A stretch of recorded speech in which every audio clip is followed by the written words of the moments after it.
All right, this video is going to be on getting this arched roof here over the little dormer, and it's been fun. I've tried several different things, and I think I finally come up with a workable solution that will give us uh, what we need. Yeah, it's been fun. Okay, so first of all, we have to edit. Excuse me, we have to edit the roof outline to get a cut back into it. Um, and let's see, I think I did pick.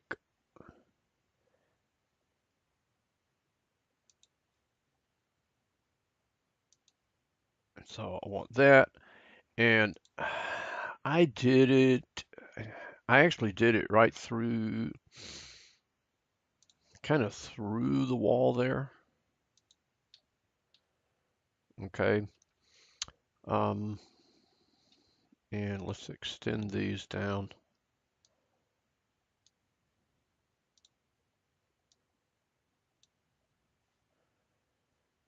And then trim out.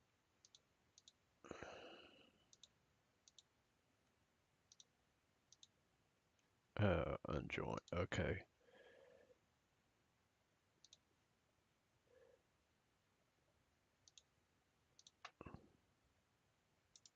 Oh, okay. So that all of these, I need to take the slope off of it. Okay. I think that'll work. Let's see. No. All right. So basically what I did is I just kind of cut the roof back so that the wall comes up because I need to be able to see and access that wall.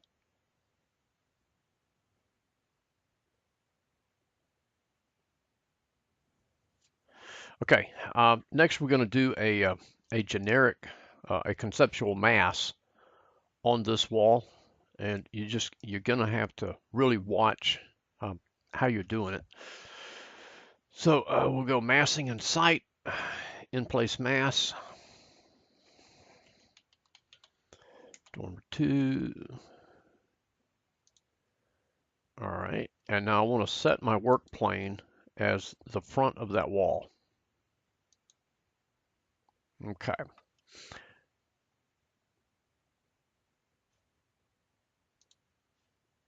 Uh, I was working in because I need to be able to create planes. So you go back to the south elevation here.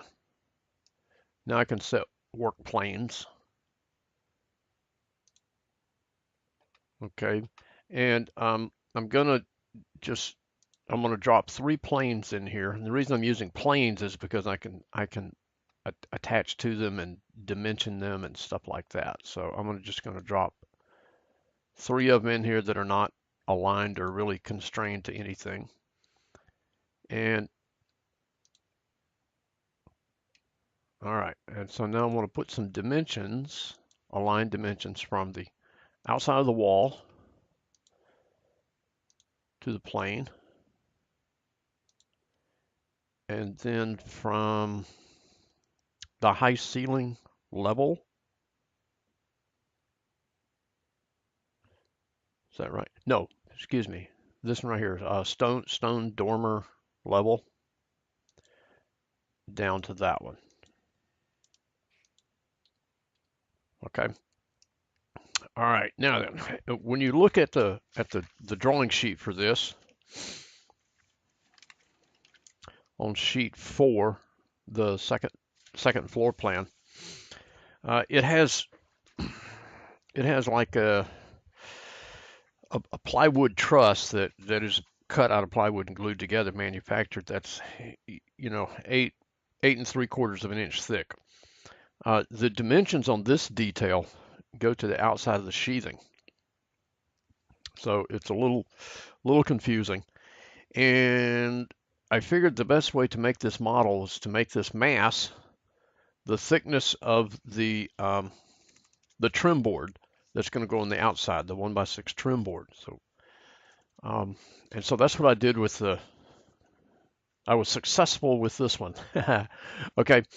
And I figured, and I found the best way to do that is to not try and um, dimension the ends of the arch, that 2 3/4 and those kind of things, because it just would not work out. And working from a typical radius, it just would not work. So I took the information given here.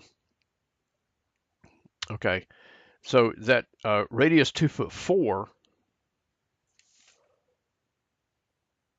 geez, and that dimension doesn't even line up on the on the arch itself.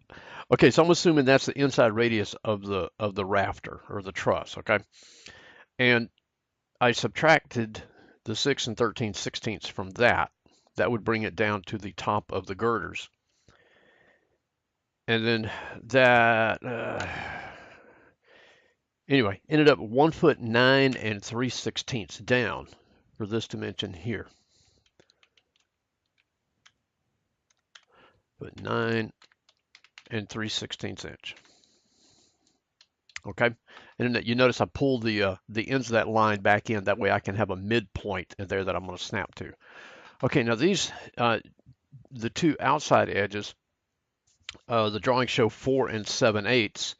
Remember our wall right here, we've got 3/4 inch siding applied to the walls that go back into the object. So if I take out the 3/4 inch siding out of that 4 7/8, that leaves me with a 4 1/8 inch on both of those.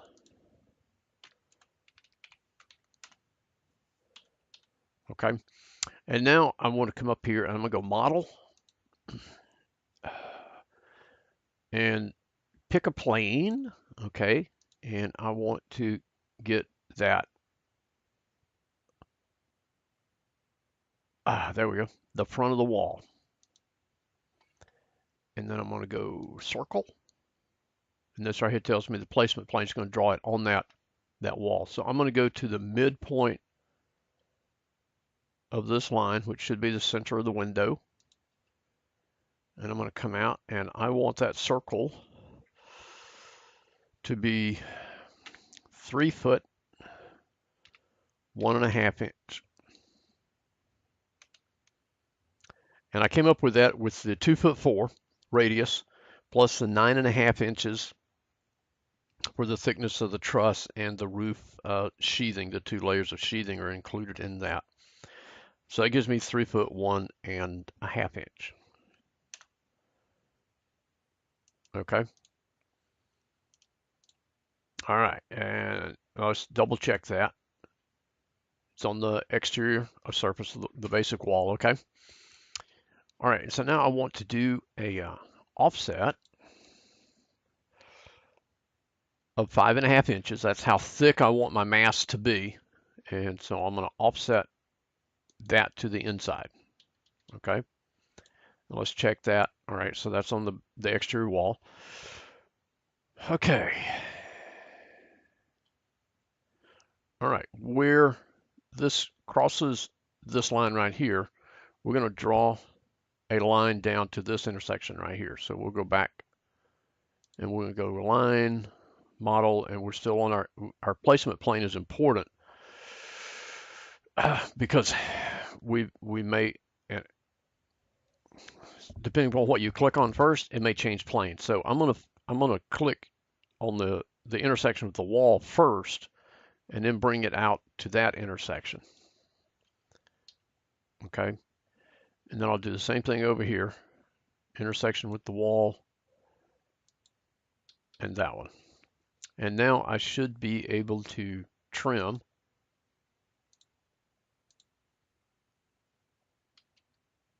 No, okay, I had to break it first. That's what I had to do. So I had to put a cut in those. Now I should be able to. Well, that one worked.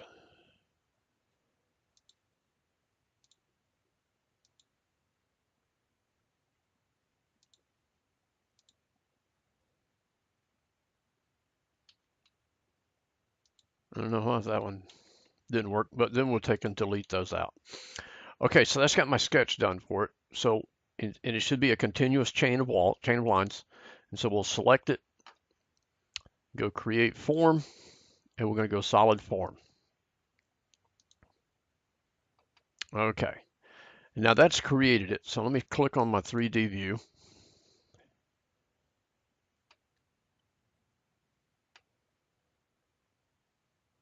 But I need to change the directions of it because I want it to stick out 1.5 inches beyond the face of the wall. And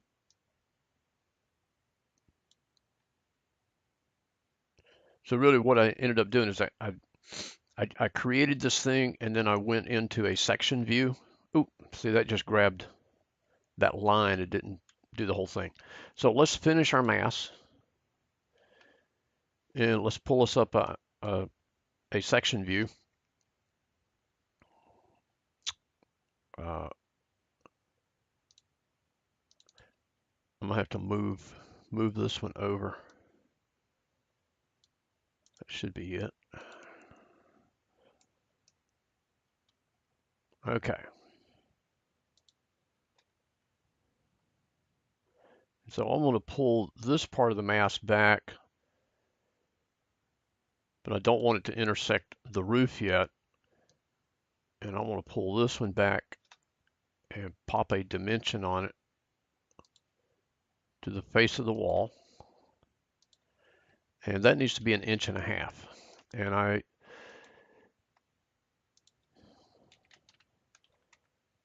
okay, it worked that time. Once before I did that and it wouldn't take the dimension. So let's go back to 3D view. Okay, that's good. But I want to pull that back corner back out so it's not actually in the roof. So let's go back to the section.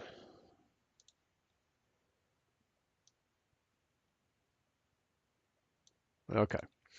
And as you're messing around with this thing, you got to watch where you're clicking because if you select it, you may end up pulling a line or a surface instead of the face of it. All right. And so that's got that created. So let me pause this video and then pick back up in just a minute.